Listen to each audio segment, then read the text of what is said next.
Hello and welcome to OXIDE Chronicles. We are bringing you a new phase of our channel. OXIDE Chronicles will be telling you lots of life lesson stories. Subscribe to OXIDE Chronicles for more life lesson videos.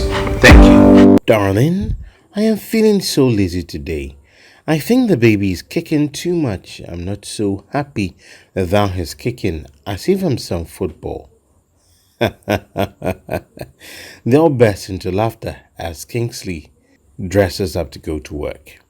He looks at himself and smiles in the mirror, staring at his wife, talking to herself now indistinctly.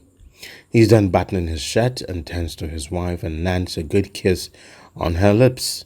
He snatches his bag, but as he made his way, his wife, Clara, clutches onto his bag on the other side, looking at her husband seductively as if she wants a one-night stand before he departs. What is it again, Clara? I just told you I'm not in a good situation and I can't clean the house, so get a cleaner or call one bloody cleaning agency, fine-looking fellow, and clean the entire house, including the bathroom, he replies coolly. So who's going to pay for the debts? Clara stares around the room as if she's searching for something. Mr. Man of the house, what's your duty as the man? I am not here to tell you your duties. You should know better. Kingsley is obviously not happy with their tone and the theatrics she's putting forth. You win. I'll call the cleaning agency on my way to the office. Then he steps out. Few hours later, Clara, who was inside the hall, heard the doorbell ring and she rushed to attend to the door, and lo and behold, it was a cleaning lady from the Dream Cleaners. Clara's face suddenly drops upon seeing the cleaner, who has in her hands her cleaning toolkit. The cleaner, on the other hand, is beaming with smiles. Hello, I'm Julia. I'm pleased to meet you.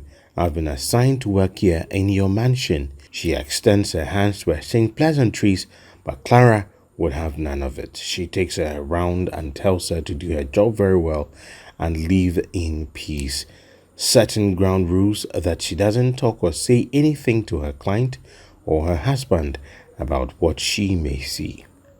Julia, on the other hand, is just confused at what Clara is saying, but she just obliges and heads straight to start her work. Then in a few minutes the doorbell rings and a nice-looking young man, very tall and handsome, is met with a warm hug by Clara.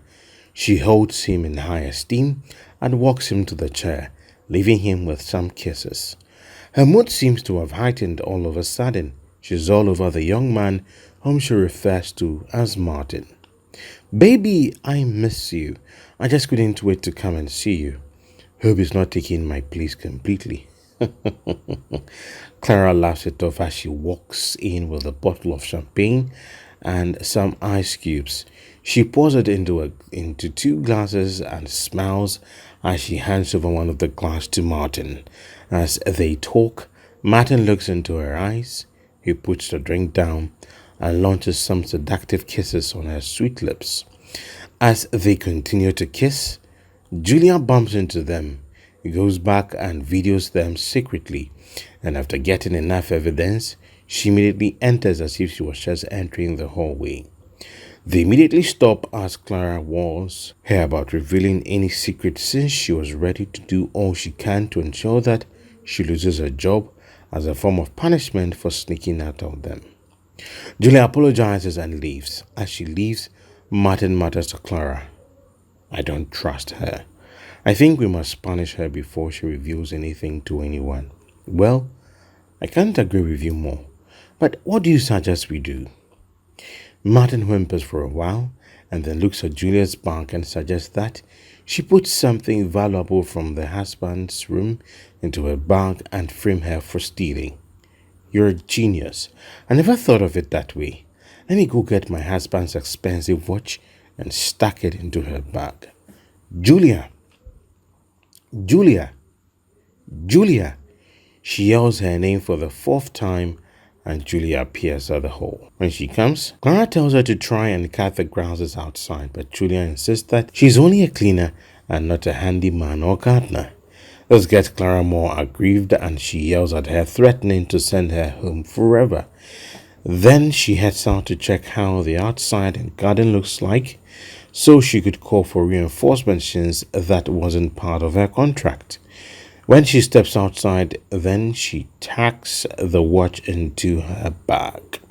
Doing very well, she's innocent. Then Martin then asks her about the pregnancy. She tells him it was just a ploy for him to treat her nicely and stop her from working so she could stay at home and have a quality life. They kiss for the last time and Martin asks when she's going to be hers completely. Wait for a while, Martin. Soon we'll be united when I divorce him. I'll get more than 50% of the property. Then we can travel outside the country and enjoy ourselves. They kiss another time, and this time, Julia catches them kissing. You didn't see anything, you damn dirty lousy cleaner. She nods in agreement.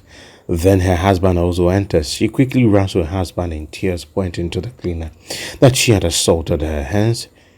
She should press legal charges. She then introduces Martin as one of her colleagues at work. They exchange pleasantries and Kingsley and Clara go upstairs to inspect the work. All was set upstairs, so they came downstairs to assess if she had cleaned the hall very well. When they come down, Clara asks her husband's watch since he was supposed to give it away as a gift to his father-in-law. Kingsley then shows her where the watch is, but she tells her husband because of her pregnancy, it was unhealthy for her to be climbing the stairs up and down again. Kingsley obliged, sighed, and climbed upstairs in quick fashion and got back in record time. He told Clara there was nothing there and asked if she had not taken it away. Clara answers in the negative. Then she quickly turns attention to Julia, claiming she was there all the time and spent more time in the bedroom than any other rooms. Kingsley looks at Julia and asks where the watch is. Julia confidently says she has nothing to do with it. She's innocent and wouldn't dare do anything like that. I know I may not have money and be poor. Even though currently my son is at the hospital on the verge of death, I'd rather remain poor and he die a hero than to save his life with stolen money. Clara, feeling guilty, calls her a thief and tells her husband should check her bag because that's the best place to hide such an expensive watch.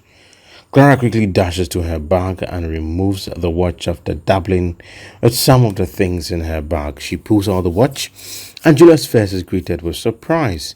She kneels and begs and tells them she knows nothing about it. Martin pushes her away, ready to abuse her as Kingsley pleads that he stops. Kingsley, let me teach this thief a huge lesson. The correctional facilities won't do anything to her. No, Martin, Kingsley yells. Let us give her a chance to explain. Darling, why are we wasting time on this cheap thief with little smartness? Let me call the police when they grab her away. Nope. That won't be necessary until she tells me the full reason why she'd do that, knowing I am a regular and high-paying client in this community. Sobbing, Julia softly muttered, I am innocent. I didn't steal. I didn't know how it got into my bag. My bag had been downstairs all this while, and Madam and this man have been in the hall all this while. How could I possibly steal your watch? Anyway, your story sounds real. To verify your claims, let me check the CCTV footage on my phone.